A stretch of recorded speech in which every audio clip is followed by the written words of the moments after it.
Ladies, gentlemen, and history enthusiasts, get ready to embark on a fiery journey through time as we dive into the history of one of the most captivating mythical creatures of all time, dragons.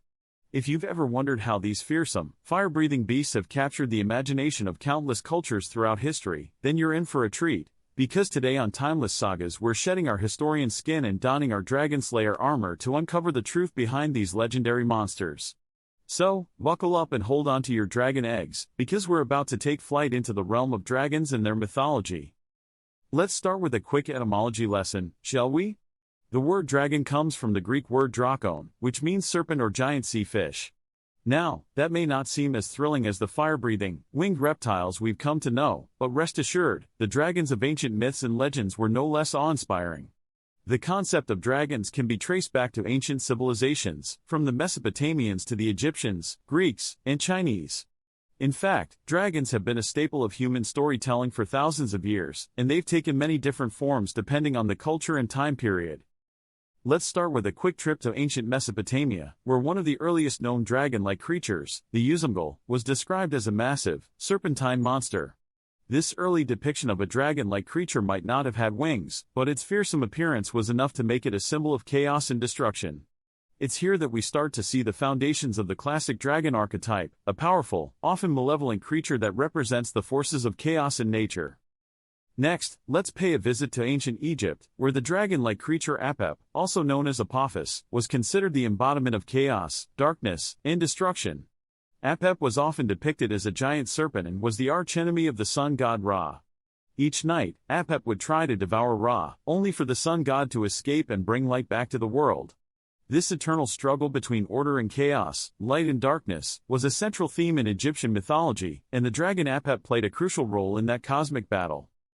Now, fasten your seatbelts, because we're about to head to ancient Greece, home to some of the most renowned dragons in mythology. One of the most famous Greek dragons was the Lernaean Hydra, a monstrous, multi-headed serpent that terrorized the ancient city of Lerna. The Hydra was so fearsome that it became one of the 12 labors of Hercules, who had to slay the beast in order to complete his heroic quests.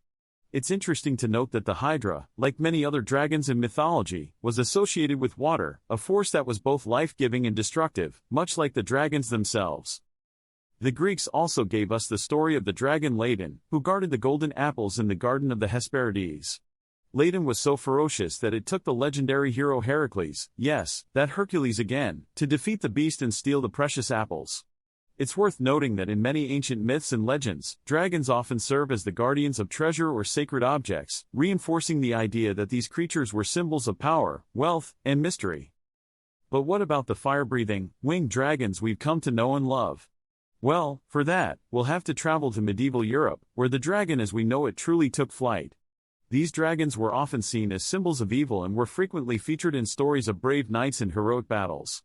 One of the most famous examples is the story of Saint George, an early Christian martyr who bravely slew a dragon that was terrorizing a city in Libya. In this tale, the dragon becomes a symbol of paganism and the forces of darkness, while Saint George represents the triumph of Christianity and the forces of light. Meanwhile, in Scandinavia, dragons played a significant role in Norse mythology, often serving as powerful adversaries for the gods and heroes of the Norse pantheon. The dragon Fafnir, for example, was a shape-shifting creature who was eventually slain by the hero Sigurd. The battle between Sigurd and Fafnir is a classic example of the hero's journey and serves as an allegory for the struggle between good and evil. Now, let's head east to explore the fascinating world of dragons in Chinese mythology. In contrast to their European counterparts, Chinese dragons were generally considered benevolent and wise creatures, symbolizing power, strength, and good fortune. One of the most famous Chinese dragons is the Dragon King, a divine creature who controls the weather and the seas. The Dragon King is often depicted as a wise and just ruler, a far cry from the malevolent monsters of Western mythology. But the story of dragons doesn't end there. Throughout history, dragons have continued to evolve and adapt to different cultures and time periods, appearing in literature, art, and even modern-day pop culture. From J.R.R. Tolkien's Smaug to George R.R. Martin's Dragons in the Game of Thrones series, dragons have remained a beloved and enduring symbol of mystery, power, and adventure. So there you have it, folks, a whirlwind tour through the history of dragons and their mythology. From the serpentine monsters of ancient Mesopotamia to the wise and powerful dragons of Chinese folklore, these incredible creatures have captured our imaginations for thousands of years, and their stories continue to enchant and inspire us today. Remember, in the words of the great poet Rainer Maria Rilke, perhaps all the dragons in our lives are princesses who are only waiting to see us act, just once, with beauty and courage. May your own journey through the realm of dragons be filled with beauty, courage, and maybe just a little bit of fire. Thank you for joining me on this mythical adventure, and as always, don't forget to like, comment, and subscribe to Timeless Sagas for more fascinating journeys through history. Until next time.